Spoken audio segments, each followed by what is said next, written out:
یزید بستامی رحمۃ اللہ علیہ فرماتے ہیں جی کہ میں 20 سال اللہ کی تلاش میں نکلا، واہ، اور 20 سال تک اس کو تو نہیں پایا جہاں دیکھا اپنے آپ کو ہی دیکھا۔ سبحان اور اللہ، جب 20 سال کے بعد میرا عشق پکا ہو گیا اور واصل ہو گیا، صحیح، اب جب میں نکلتا ہوں اپنی تلاش میں تو اب مجھے ہر جگہ اللہ ہی نظر آتا ہے۔ سبحان اللہ۔ ڈاکٹر صاحب یہ ارشاد فرمائیے کہ شیخ سعدی رحمۃ اللہ علیہ کا ایک کلام ہے کہ اے مرغ سحر عشق از پروانہ بیاموز، کیا ہے صبح کو اٹھنے والے پرندے، عشق سیکھنا ہے تو پروانے سے سیکھ، کہ آن سوختہ را جان شد و آواز نہ آمد، کہ اس سوختہ نے، اس جلے ہوئے نے اپنی جان تو دے دی ہے، آواز نہیں اس کی باہر آئی۔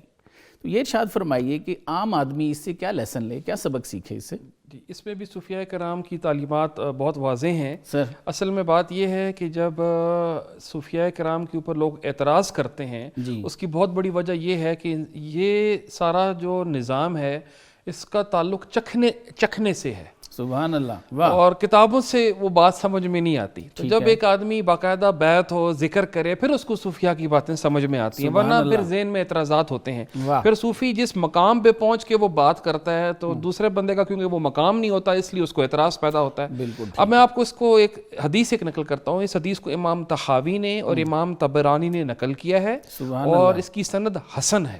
واہ، بالکل، یہ دونوں حوالے میں نے آپ کو عرض کر دیے، مشہور واقعہ ہے، اور اس کی صوفیانہ تشریح میں تھوڑی عرض کرتا ہوں کہ حضرت علی رضی اللہ تعالی عنہ کی گود میں نبی صلی اللہ علیہ وآلہ وسلم آرام فرما رہے ہیں، عصر کی نماز کا وقت ہے، جی جی جی، اور وقت گزرتا جا رہا، حضرت علی نہیں اٹھا رہے صحیح، کہ کہیں میری وجہ سے آرام میں خلل نہ ہے۔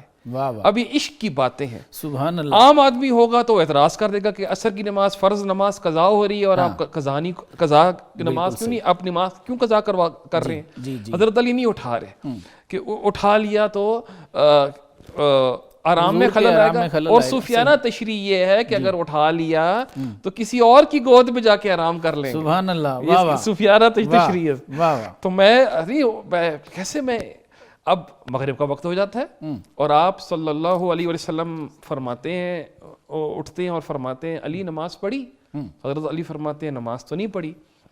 اب روایت دیکھیں کہ آپ صلی اللہ علیہ وسلم دعا فرماتے ہیں اللہ سے کہ اللہم انہ کان فی طاعتک و طاعت رسولک، سبحان اللہ، اے اللہ یہ تو آپ کی اور آپ کے رسول کی اطاعت میں تھے، اطاعت اور فرمانبرداری میں لگا ہوا ہے، حالانکہ نبی علیہ الصلوۃ والسلام تو آرام کر رہے ہیں، سو رہے ہیں، سبحان اللہ، اس سبحان میں اللہ، لگا ہوا ہے۔ واہ واہ، سورج کو حکم دیا، اس سے مراد اگر میں ایسے سمجھوں کہ عشق جو ہے یہ بہترین اطاعت ہے، جی جی، بہترین عطا، واہ واہ، اور سورج کی کیا مجال سبحان کہ اللہ، مصطفیٰ پکاریں اور سورج واپس نہ آئے، سبحان اللہ، اور سورج کی طرف پھر دعا مانگتے ہیں۔ پوری روایت ہے سورج ڈوب چکا ہوتا ہے، مغرب کا وقت ہو چکا ہوتا ہے، سورج واپس آتا ہے، اور صحابہ فرماتے ہیں کہ ہم نے دیکھا سورج ایسے واپس آ رہا تھا جیسے کسی نے ڈوریاں اس کو ڈال کے ایسے سورج کو واپس سبحان اللہ، اور اندھیرا ہو چکا تھا، اور اس کے بعد ہم نے دیکھا کہ پہاڑوں پہ ہمیں روشنی نظر آئی، تو سورج واپس آ جاتا ہے، اور سورج حضرت علی پر نماز پڑھتے۔ اچھا، اس میں ایک اور لطیف نقطہ جو صوفیاء کرام فرماتے ہیں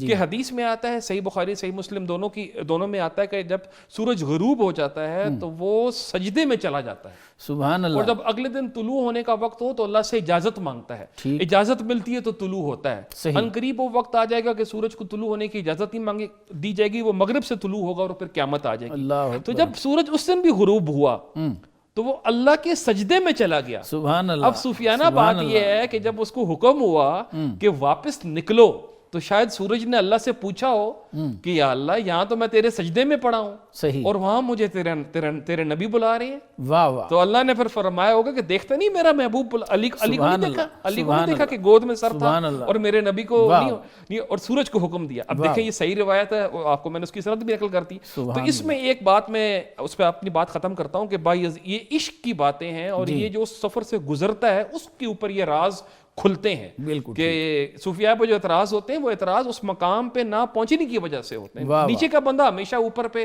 میٹرک کا بندہ پی ایچ ڈی پہ ہمیشہ اعتراض کرے گا۔ تو بھائی یزید بستامی رحمۃ اللہ علیہ فرماتے ہیں کہ میں 20 سال اللہ کی تلاش میں نکلا، واہ، اور 20 سال تک اس کو تو نہیں پایا جہاں دیکھا اپنے آپ کو ہی دیکھا، سبحان اور اللہ، جب 20 سال کے بعد میرا عشق پکا ہو گیا اور واصل ہو گیا. صحیح.